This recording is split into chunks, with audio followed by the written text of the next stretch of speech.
우리가 지난주에는 소박하게 우리 옆쪽에 교육관 로뎀나무를 건축하고 입당 예배를 드렸습니다. 얼마나 감사한지 모릅니다. 모든 성도 여러분들의 기도와 또 헌신이 있었기에 가능한 일인 것이지요. 이제 우리 건물을 세웠으니 다 끝난 건 아니지요. 더 중요한 것은 사람을 세워가는 일일 것입니다. 건물보다 사람이 더 소중하기 때문에 우리는 그 일에 앞으로 기도하면서 더 매진을 다해야 될 것 같습니다. 오늘 본문의 말씀도 역시 마찬가지입니다. 느헤미야서 1장에서 7장까지의 말씀을 우리가 줄기차게 계속 말씀을 보았는데 결국에 성벽이 다 완공이 되었습니다.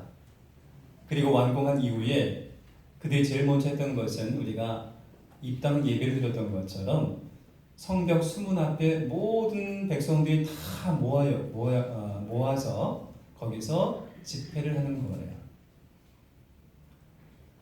오늘 말씀을 우리가 이해를 하려면은 사전의 성경적 배경을 알아야 되는데 간단하게 언급하면 이렇습니다. 그들이 바벨론의 포로에 끌려갔다가 이제 주전 536년경에 제일 먼저 1차로 스룹바벨이 중심이 돼서 그들이 돌아옵니다. 제일 먼저 그들이 했던 것은 성전을 재건하는 일이었습니다. 그리고 느헤미야가 3차로 귀환하기 전에 13년 전에 에스라가 먼저 그곳에 와서 하나님의 말씀을 세우는 일에 전심을 다하지요. 그리고 우리가 지금까지 쭉 이 느헤미야서의 말씀을 보았던 것처럼 드디어 성벽을 완공하게 되는 것입니다. 말하자면 그동안 그들이 다 황폐해져 있었던 유다 왕국의 수도이자 이스라엘 민족의 자존심이었던 그 예루살렘을 다시 복원하면서 국가의 기틀을 마련한 것이거든요. 그러나 이와 같이 성벽도 다 재건되었다 할지라도 여전히 그들이 믿음을 잃어버린 채로 살아간다면 혹은 그들이 여전히 패배의식에 빠져 있다고 한다면 그 성전이 무슨 의미가 있겠으며 그 성벽은 무슨 의미가 있겠습니까? 그래서 그들은 이제 건물 다 세웠지만 그보다 더 중요한 하나님께서 그들에게 비전을 주셨던 것을 이루어가기 위해 첫 번째로 그들이 하고자 했던 것은 하나님의 말씀을 집회 중에 듣는 것이었습니다. 그래서 학사 에스라에게 먼저 청합니다. 우리에게 하나님의 말씀을 들려달라고. 그래서 이른 시간에 새벽녘에 그들이 이 성벽 수문 앞으로 전부 다 모여든 거예요. 수많은 군중들이 있으니까 당연히 학사 에스라가 보기가 어렵잖아요. 그래서 단을 세워서 소위 강단을 만들죠. 그 위에 올라서서 이제 에스라가 모세의 율법을 낭독하기 시작한 겁니다. 하나님의 말씀을 통해서 사람이 세워져 가고 그리고 그 상처가 싸매져 가는 것들을 우리가 이 모든 것의 출발은 하나님의 말씀부터 비롯되는 것이구나 라고 하는 것을 알게 되는 장면입니다. 그런데 놀랍게도 하나님의 말씀 듣는 중에 전혀 뜻밖의 일들이 발생합니다. 그 일들이 무엇인가 하면 바로 그들이 말씀 듣는 중에 펑펑 울게 되는, 눈물을 흘리게 되는 역사가 일어납니다. 오늘 본문의 말씀 8절과 9절 말씀 보면 하나님의 율법책을 낭독하고 그 뜻을 해석하여 백성에게 그 낭독하는 것을 다 깨닫게 하니 백성이 율법의 말씀을 듣고 다 우는지라. 말씀 듣는 중에 그들이 눈물을 쏟아냈다고 하는 겁니다. 여기서 운다라고 하는 것은요, 원래의 성경 의미는 단지 그냥 살포시 눈물을 흘린다 이 정도가 아니에요. 애곡하며 통곡하는 의미가 있습니다.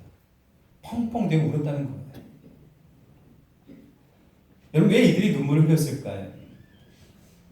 눈물의 의미는 무엇이겠습니까?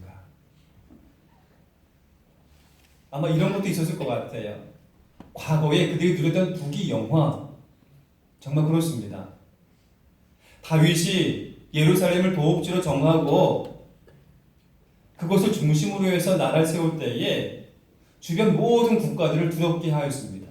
영토를 확장시키고 주변 족속들을 복속시키면서 그들에게 조공을 받을 만큼 그런 부귀영화가 있던 때가 있었습니다.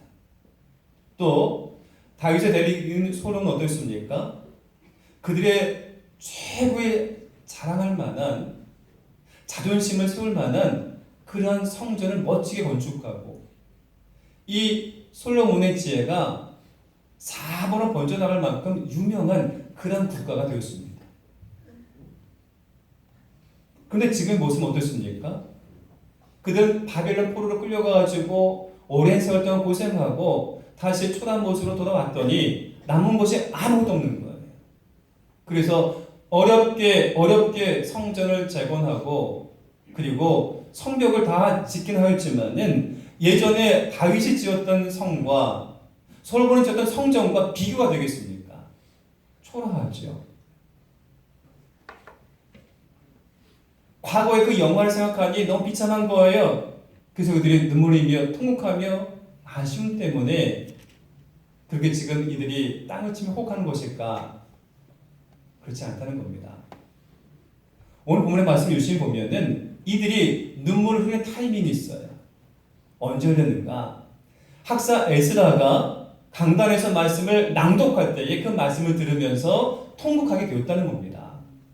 즉 그들이 그냥 회한에 잠겨서 옛날이요 왕년에 내가 이런 것 때문에 눈물 흘린 것이 아니라 하나님 말씀 중에 통곡하게 되었다는 것입니다. 말하자면 그간 그들이 잊고 지냈다는 것, 하나님께서 그들을 어떻게 역사하셨는지를 다시 깨닫게 되었다는 것입니다. 다윗이 능력 있고 출중한 리더십이 있어서 나라를 세운 것이 아니라 이세의 8번째 아들에 지나지 않았던 누구도 주목하지 않았던 그 다윗을 하나님께서 사무엘 보내셔서 그 머리에 기름 붓게 하시고 그를 왕으로 세우시고 하나님께서 다윗을 통해 나라를 확장케 하시고 나라의 기틀을 마련하게 하신 것이고요. 솔로몬의 지혜와 재력과 능력이 있어서 성전을 짓는 것이 아니라 하나님께서 이 민족을 선민, 택함 받은 백성 되게 하셔서 전 세계의 제사장 같은 나라가 되게 하시기 위하여 그 중심에 성전을 짓게 하셨던 것이고요. 태평성대에 이르게 하셨던 것 하나님이었다고 하는 겁니다. 더 거슬러 올라가면요. 이들이 학사 에스라의 말씀 듣는 중에 깨닫게 된 것이 있잖아요. 다시 모세의 오경을 읽은 거예요. 여러분 모세의 오경, 창세기, 출애굽기, 레위기, 민수기, 신명기 이 5개의 책 중에 핵심 무엇입니까? 출애굽의 역사예요. 그들은 히브리 민족이었습니다. 애굽에 종살이하던 사람들이었습니다.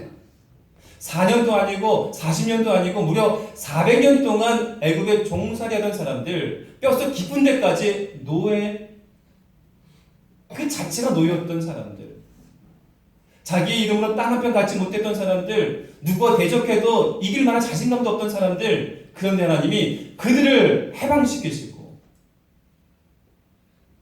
앞뒤가 꽉 막힌 상태에서도 예상치 못한, 전혀 누구도 생각하지 못한 그 바다에 길 내시면서까지 그들을 자유케 하시고 광야 40년 동안에 그들을 날마다 먹이시고 입히시며 그들이 목말라 할 때에 쓴물을 단물되게 하시고 아침마다 메추라를 보내주시고 만나를 제공해 주시고 구름으로 불로 기둥되어 주셔서 밤낮을 그로 간수하시고 마침내 요단강을 넘어 약속의 땅에 들어가게 하시 그 땅에 당신의 나라를 세우게 하셨던 이 모든 것은 전적인 하나님의 은혜이자 그분의 사랑 덕택이었다는 것을 비로소 다시금 깨닫게 된 거예요. 지난날 생각해 보니까 너무 한심한 겁니다. 나의 나됨은 하나님 은혜 덕택이었는데 아무런 쓸모없는 우리들을 택하셔서 선민되게 하셨는데 나라를 세우게 하셨는데 부귀 영화를 누리게 하시고 태평성대를 누리게 하셨는데 그들은 까맣게 하나님의 은혜를 저버리고 그 사랑을 망각하고 우상을 숭배하고 타락의 길로 걸어갔던 것들, 그것이 생각난 거예요. 하나님 말씀 듣는 중에 펑펑대고 울 수밖에 없는 것이죠. 너무 죄송해서, 너무 부끄러워서. 모든 게 하나님의 은혜인데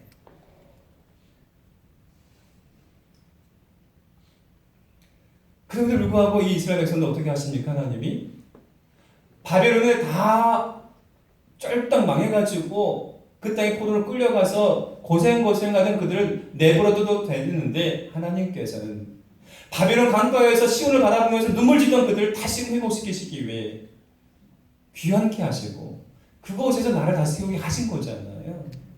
그리고 그들 눈에 성전이 보이고 성벽이 완수된 것을 보는 거잖아요. 이 모든 게 하나님의 은혜죠.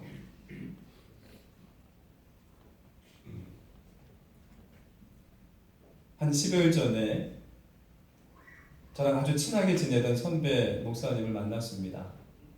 그분은 아주 꽤 오래전에 캐나다 토론토로 목회를 나갔어요.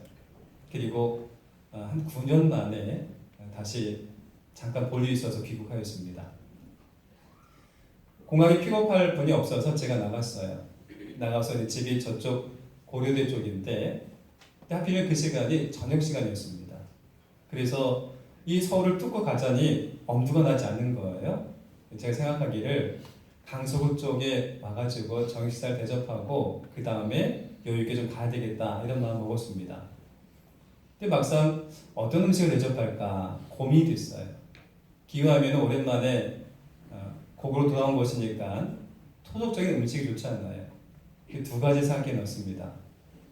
돼지 숯불구이랑 또 하나가 막국수였습니다. 이 두 가지 중에 형님 고르세요 했더니 대번 막국수를 먹겠다는 거예요. 좋다고. 그래서 이제 막국수집을 찾아갔습니다. 이 막국수를 택한 이유가 있어요. 그 선배 목사님이나 저나 이 막국수와 연이 많습니다. 제 첫 목회지도 봉평 막국수로 유명한 평창이었고요. 그 선배와 만난 것도 평창 그 첫 목회지였습니다. 그분도 그곳이 첫 목회지였고 저도 마찬가지였습니다. 거기서 친해지게 된 거거든요. 옛날 이야기 나누면서 참 감회가 새로웠고요. 정말 정겨움이 그렇게 솟아났습니다. 그 좋은 시간 다 보내고 선배 목사님을 이제 대구로 모셔다 드리고 혼자서 내부순환로 타가지고 성산대교를 넘어서 강석을 향해 오는데 여러분 제가 성산대교 참 많이 왔다 갔다 했거든요. 근데 그날따라 마음이 새로운 거예요. 내가 지금 이 성산대교를 차를 몰고 건너가는 것 자체가 너무 신기한 거예요. 가만히 돌이켜보니까 정말 그 짧은 시간에 그 다리 하나를 건너가는데 주마등처럼 시간이 쫙 금방 스치듯 지나가는 것입니다. 그 선배도 나도 그야말로 남들이 말하는 금수저, 흑수저, 그래도 흑수저도 있지 저희는 수저 자체가 없었습니다. 젓가락이나 있을까 말까. 뭐 하나 도무지 목회할 만한 여건이 없는 거예요. 집안에 목회자가 있는 것도 아니고 가정형편이 좋은 것도 아니고 정말 이 목회 이 세계에 들어와서 썩은 동아줄에도 뭔가 붙잡아야 되는데 붙잡을 만한 줄도 하나도 없고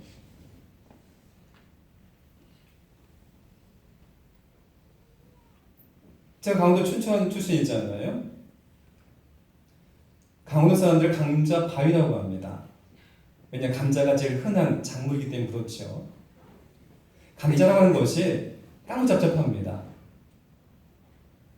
마치 제가 감자 같은 생각이 든 거예요. 까무잡잡하고 깡말라고 시골 촌뜨기가 서울 온 지 벌써 30년이 넘은 거예요. 그 세월 동안에 지금 내가 이 성산대교를 건너가고 있는 자체, 내 목회조 향해 나가는 자체가 너무 감격이 되는 거예요. 내가 정말 지금까지 지내왔던 시간들이 과연 내 능력에 의해서였을까? 시골뜨기, 촌뜨기가 뭘 하나 제대로 하지 못하고 20대에 서로 올라왔으니까 지내왔던 모든 시간들 무엇 하나 변변치 않은 친한 사람 없이 붙잡을 만한 동아줄도 하나 없이 목회 현장에서 이렇게 있는 것 자체가 보면 기적 같은 일들이었던 거예요. 순간 매일 보던 그 성산대교 한강이 그날따라 울컥하면서요. 정말 새롭게 와닿고 새롭게 보여지는 거예요. 그럼 절대 50대에 개념이 증상이 아닙니다. 좀 울컥한 마음이 든 거예요. 야, 하나님의 은혜지.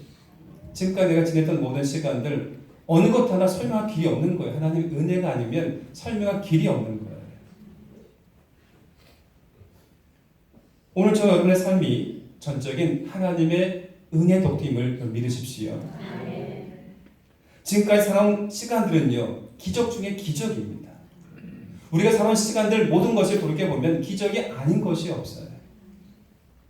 그리고 앞으로도 기적 같은 날들을 하나님께서 이끄시고 인도해 가실 거예요. 복음성경 가사 중에 이런 것이 있지요. 오늘 말씀과 매우 연관됩니다. 나를 지으신 이가 하나님, 나를 부르신 이가 하나님, 나를 보내신 이도 하나님, 나의 나된 것은 다 하나님 은혜라. 나의 달려갈 길 다 가도록, 나의 마지막 호흡 다 하도록 나로 그 십자가 품게 하시니 나의 나된 것은 다 하나님 은혜라. 여러분, 어떤 일 만나도요, 정말 내 마음이 찢을 만한 고통스러운 일 만나도 울지 마십시오. 내 마음이 너무 힘겨운 일 만나도요, 울지 마십시오. 그러나 하나님의 은혜를 생각하며 우는 것은 괜찮습니다. 여러분 눈에서 눈물을 닦아주신 하나님은 단 어떤 것에서 당신의 자녀들이 슬퍼하며 우는 것을 보기 원하지 않으셔요. 다만 하나님을 생각하면 저절로 흘리는 그 눈물은요, 어루만지시고 토닥여 주실 거예요. 하나님의 은혜로만 울지 않은 여러분 되시기를 주 이름으로 축원합니다. 두 번째로 보고자 하는 것은요, 이렇게 우리를 울게 하신 하나님께서는 이번 우리를 웃게 하십니다. 웃게 하신 하나님. 학사 에스라가 들려준 하나님의 말씀을 들으면서 이스라엘 백성들이 펑펑대고 우는 모습을 보면서 느헤미야가 그들에게 이렇게 명합니다. 본문의 10절의 말씀, 느헤미야가 또 그들에게 이르기를 너희는 가서 살찐 것을 먹고 단 것을 마시되 준비하지 못한 자에게는 나누주라. 이날은 우리 주의 성일이니 근심하지 말라. 여호와로 인하여 기뻐하는 것이 너희의 힘이니라. 눈물을 그치라고 하는 겁니다. 울지 말라는 거예요. 그리고 이제 하나님의 은혜와 사랑 깨닫다고 한다면 이제는 즐거워하고 기뻐하라, 행복해하라, 그런 말씀을 주는 거잖아요. 여러분, 인생의 목적은 무엇입니까? 인생의 목적은 무엇입니까? 이제 막 사관학교에 입학한 생도는요, 아마 정말 그 학교에 들어가면서 자신도 어깨에 별을 달 만한 장군이 되는 것을 꿈꿀 겁니다. 대학 진학을 앞둔 이들은 꼭 하고 들어가고 싶은 대학에 입학하는 것을 꿈꿀 겁니다. 그런데 그 다음에는요, 장군이 된 그 다음에는요, 그 대학에 들어간 그 다음에는요, 내가 사업을 합니다. 성공하기를 바라서 열심히 합니다. 그 성공의 자리에 섰어요. 그리고 그 다음에는요, 전도서 5장 10절의 말씀 보면 여기 이런 말씀이 있습니다. 은을 사랑하는 자는 은으로 만족하지 못하고 풍요를 사랑하는 자는 소득으로 만족하지 아니하나니 이것도 헛되도다. 이 말씀은 우리가 원하는 그 자리에 서는 것, 우리가 얻고자 하는 것을 얻는 것, 취하고자 하는 것, 취하는 것 다 얻었다 할지라도 그때 잠깐뿐이라고 하는 겁니다. 그리고 나머지는요, 헛된 것밖에 없다고 하는 거예요. 말하자면 이것을 인생의 목적으로 삼다면 인생에 헛된 것밖에 남아있지 않게 된다는 겁니다. 여러분, 우리가 절대로 혼돈해서는 안 될 것이 있어요. 인생의 목표와 목적은 엄연히 다르다는 것입니다.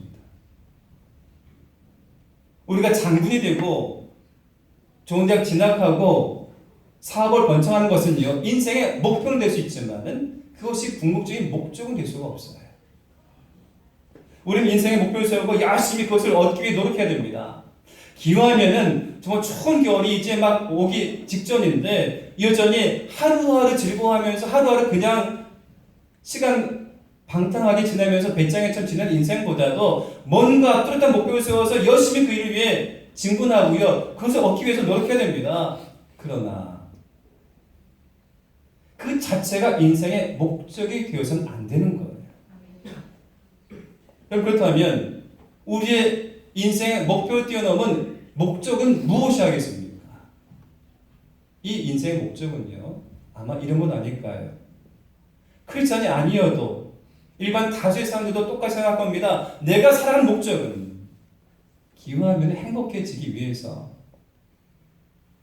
내 가정이 행복해지기 원해서, 내가 행복하길 바래서, 뭐 이런 건 아닐까요? 솔직히 말해서 우리가 교회에 나온 이유가 무엇입니까? 여러분, 교회에 나온 이유가 헌신에 있다고 생각하지 마십시오. 하나님은 교회에 와서 기쁘길 원하십니다. 행복하길 원하셔요. 우리가 꿈꾸는 강서교회 공동체의 모습이 무엇입니까? 바로 이곳이 하나님의 집이자 우리의 집이자 나의 집이 되길 원하는 것 같잖아요. 마치 일주일 동안 밖에 나가서 열심히 일합니다. 언제 집에 가지? 언제 집에 가지? 야, 오늘 집에 갈 날이지. 나를 반기신 내 아버지가 계시는 곳, 내 형제와 내 자매가 있는 곳, 그것이 교회가 되는 거예요.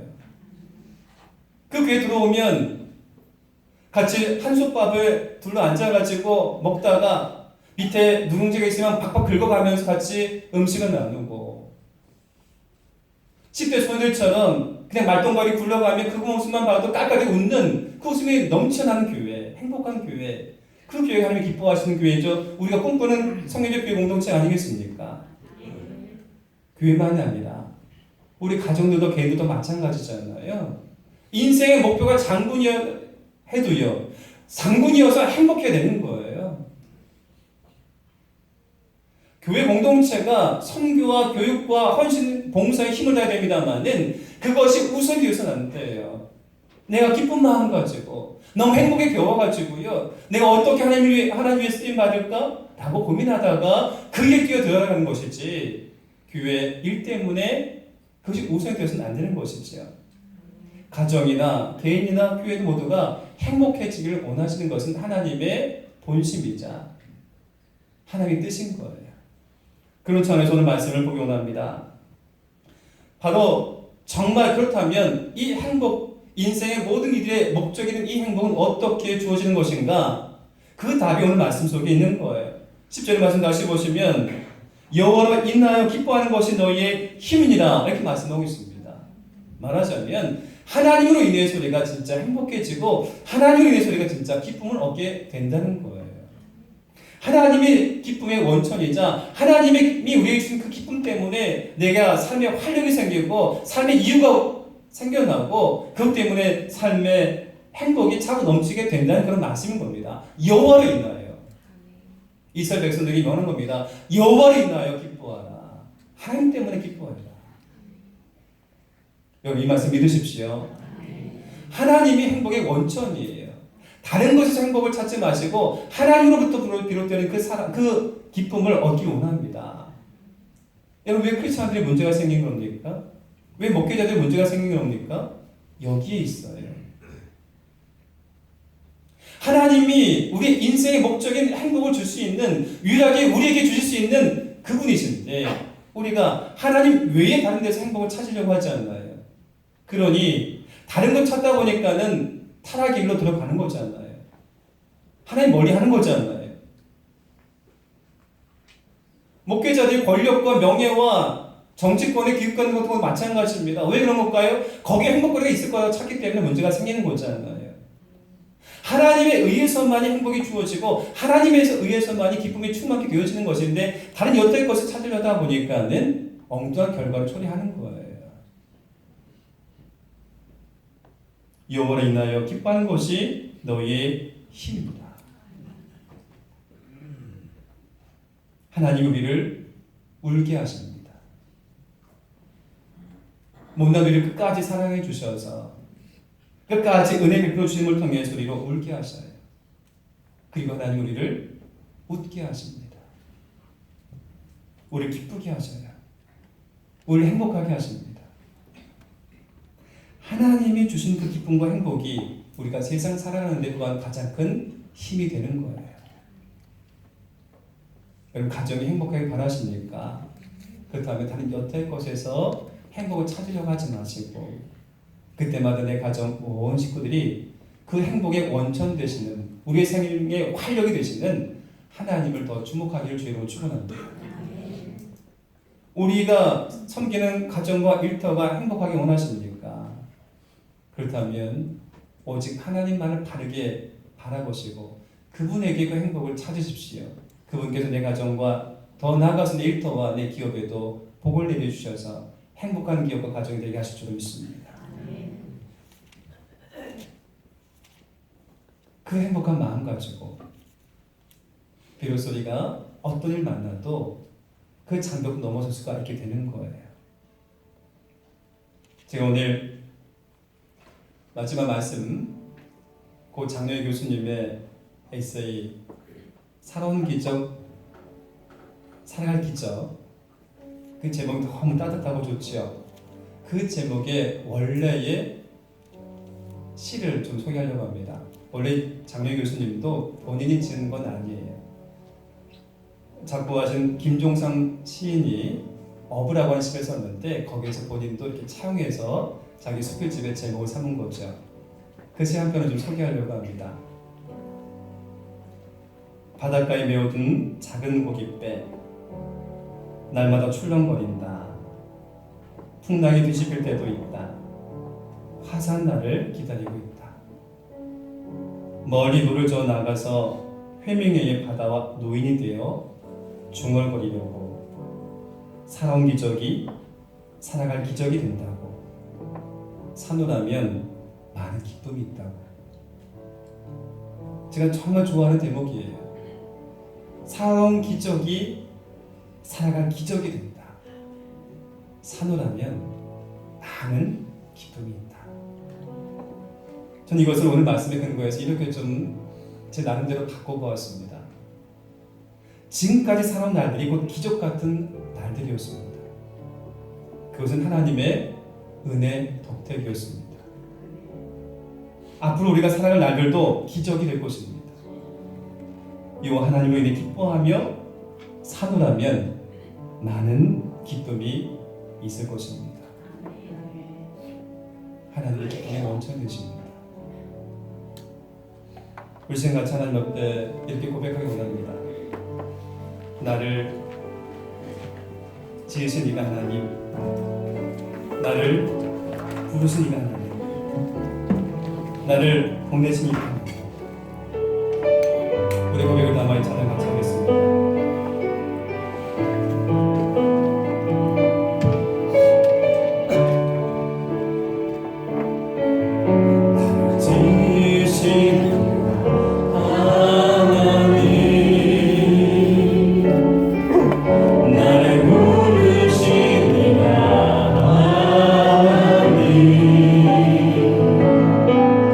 나를 보내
있습니다. 앞으로 우리가 살아갈 날들도 하나님께서 우리와 함께 하시고 은혜 가운데 기적이 되게 하실 겁니다. 그러니 여러분 믿으십시오. 하나님이 우리로 은혜로 울게 하시지만 웃게 하십니다. 행복하게 하십니다. 산후라면 많은 기쁨이 있을 거예요. 하나님 은혜 안에 기뻐하시고 행복해하시고 주의 평화 만품을 살아가기를 다짐하며 그렇게 살겠다고 내가 주만 바라보겠다고 결심하며 기도하기 원합니다. 그 다음에 평소 기도하시겠습니다. 참 좋으신 아버지 하나님 감사합니다. 하나님 은혜 안에 저희를 살게 하시고 아버지 저희는 이 시간에 하나님께 은혜 안에 이곳에 예배하게 하신 주여 감사합니다. 지금까지 살아가는 모든 시간을 하나님의 은혜가 아닌 것이 없음을 고백합니다. 그러니 주여 사번 시간에 모두가 기적이었음을 고백합니다. 그러나 하나님 아버지가 또 앞으로 살아갈 날들도 주여 우리가 하나님의 은혜 안에 기적이 줄 믿습니다. 사모나면 나는 기쁨이 예배의 힘이 되는 줄 믿습니다. 그러나 아버지는 주님이 출렁거리는 풍랑을 볼 때마다 우리 화산 달린 이들에게 하나님 다가왔음을 보게 하여 주시옵시고 하나님 은혜 안에 날마다 울게 하시되 주여 오직 하나님의 은혜 안에 날마다 기뻐하시고 축복하는 절대 세계를 도와주시옵소서. 하나님 우리 아버지 우리는 눈물 닦아주는 하나님께서 세상의 어떤 일 만나도 합리하게 하시고 의지하기 원하시는 하나님 그러나 주의 은혜 안에서만큼 아버지 우리가 통하게 울면서까지 은혜 있지 않게 해주시옵시고 날마다 감사하며 은혜 안에 살아가는 절단의 세계로 도와주시옵소서. 하나님 아버지 저들 삶 속에서 날마다 하나님께서 생각하시는 사랑이 얼마나 가슴이 귀한 것인지를 다시 깨닫게 하신 주여 이제와 평생 들어가시는 하나님 이와 하나님을 기뻐하게 하시고 이와 하나님을 날마다 행복이 충만한 복된 가정들과 아버지의 기뻐가 되게 해주시옵소서. 우리에게는 인상 있는 주의 은혜를 기뻐하며 즐거움을 감사하며 넘치는 주의 은혜를 되게 하여 주시옵소서. 하나님 우리 아버지께서 은혜를 부르시고 있습니다. 우리가 아버 나와 기뻐하게 해주시고 있습니다. 너무 작은 알지 못하는 그에게 나아가 주시옵소서. 열게 하시고 그에게 나아가 해주시고 있습니다. 날마다 주의 은혜를 기뻐하게 하시고 예수님 감사합니다.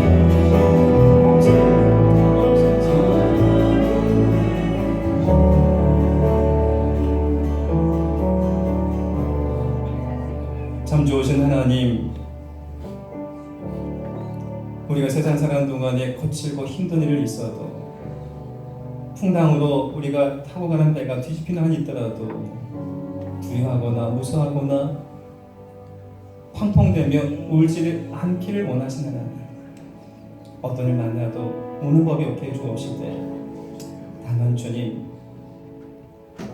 청량할 수도 없고 헤아릴 수도 없는 갚을 길도 없는 하나님의 은혜는 우리가 잊지 않게 하시고 은혜 생각하면 날마다 감사하며 눈물 지을 만한 저들의 믿음이 되게 하여 주시옵소서. 또 우리를 웃게 하신 하나님, 지금까지 살아온 모든 시간들 하나님의 은혜로 기적이었음을 고백합니다. 그러니 앞으로 살아갈 날들도 하나님께서 기적같이 우리로 이끌어 가실 줄 믿습니다. 산후라면 하나님 주신 많은 기쁨이 있게 될 줄 믿습니다. 주께서 허락하실 것을 기대하면서 날마다 기뻐하며 즐거워하며 여호와로 인하여 행복을 누리며 살아가는 저희 가정과 저희 교회와 온 믿음의 친구들 개개인들이 다 되게 하여 주시옵소서. 거룩하신 예수님의 이름으로 감사하며 기도하옵나이다.